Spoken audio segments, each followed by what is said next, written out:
the armor, and then he finally conquered the Pistons. And these great Detroit teams couldn't beat the Celtics, and LeBron couldn't beat the Celtics. Right. Generally, this league is a baby step league. And so I think there's a lot of people now, this narrative's building. Milwaukee's going to beat Golden State. And I just want to remind everybody, they were a team that last year could not win a road game in the Eastern Conference playoffs. And we think they're going to go because they're beating Toronto that doesn't have a dependable second score, and they're going to walk in and beat this dynasty. I'm watching Toronto-Milwaukee yesterday, Chris, and I'm like, these look like nice runner-up teams. That's what they look like to me. To your point, you heard Jeff Van Gundy and Mark Jackson both say Golden State is the prohibitive underdog against Milwaukee. Oh, come on. Right. I'm with you. Look, if Kevin Durant's healthy, I'm definitely picking Golden State without hesitation. I'd say 90, 95% chance they win. If KD is not healthy, I'm still picking Golden State. It's a little closer. Look, Milwaukee's length, their depth, their shooting ability, their defensive ability, they present some matchup problems for Golden State. However, they're slow.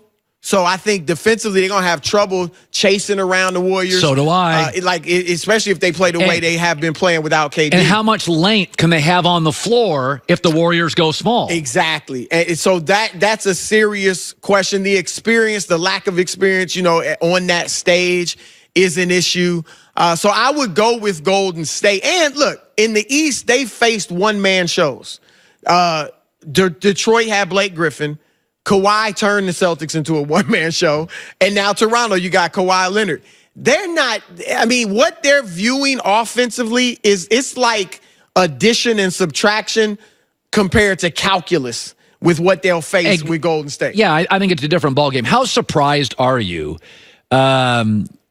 just how effective they've been, Golden State? I got to be honest with you. They are, they're like a champion boxer. They kind of win the end of the round, the end of the quarter, the end of the game. They play decoy. They have not lost an ounce of their confidence. I'm with you on what you just said about, because a lot of people are saying, well, Portland is winning these games and then they're falling apart at the end. No. Golden State is pacing itself. They know, look, stay close. Even when they're down 13, 17, just stay in there. And then when we need to, we'll turn it on and win the series. They have to kind of pace themselves a little more without Kevin Durant. As far as surprise, if you were to ask me how surprised I am how they're playing without KD, I'm not surprised. When he went out the first year, remember he missed like the last 20 games or something like that. In the first year, he was there last 13 or something.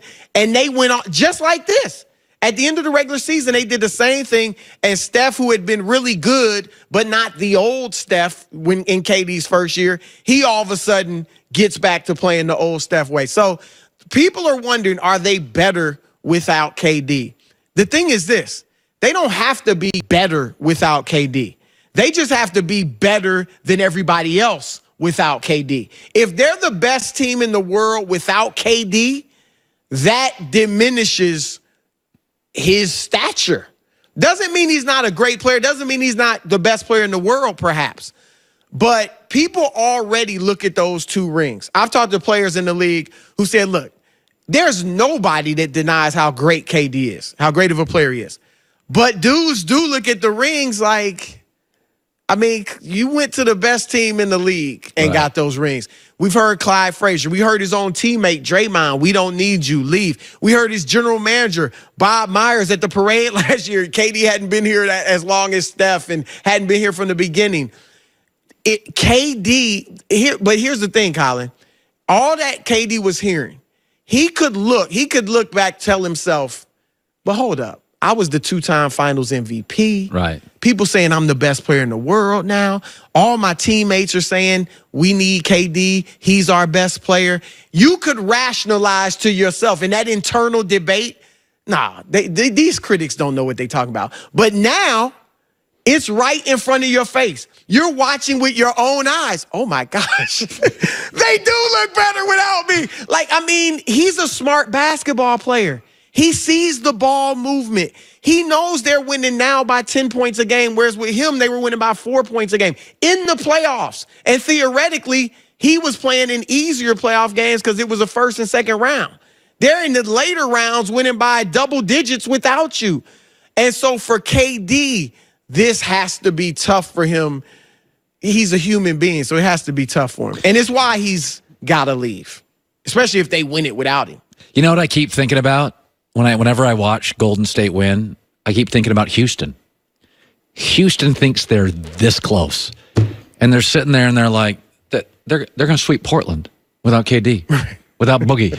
Iggy's not healthy.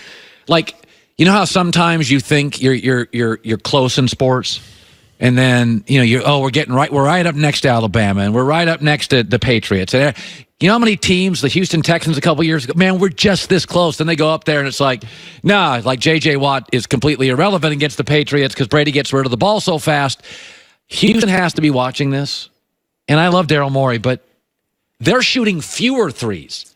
Right. They don't have their guys. I think it shows the dexterity, how nimble, how smart. You know what they're showing, Colin, for everyone out there in the basketball world, that basketball is about more than an accumulation of talent. Okay, you need a certain degree of talent. Right. But if you've got talent, teamwork, chemistry, trust, finding the perfect system for your talent, your players, that's more important. Go back to 2014 when San Antonio blew out Miami by I think a record margin in the finals with LeBron, Wade, and Bosh. I could argue Miami had more talent. Tim Duncan was a shell of himself. Manu and Tony Parker were at the end of their primes, if that. They may have been just out of their primes. And Kawhi Leonard was a baby. And they ran circles around Miami because they played team basketball. They passed the ball. They shared. Now we're so used to ISO basketball that we've forgotten that, and Golden State shows us that again. Look at Team USA in 2004. Tim Duncan, Allen Iverson, LeBron, Wade, Carmelo, Richard Jefferson, Stephon Marbury, and they getting beaten by Puerto Rico and all these other teams in Europe because basketball is still a team game. And Golden State is showing everybody that. All right, we got some stuff. Magic Johnson went on ESPN today and had some things to say. We'll address that with Chris Broussard coming up next. Did you know that nearly 60 million Americans, that's like 1 out of every 5 people, have been affected by identity theft? Actually, I've had it happen to me before. I'm not exactly sure why anybody would want to be me, but maybe it's the phone and the stuff like that.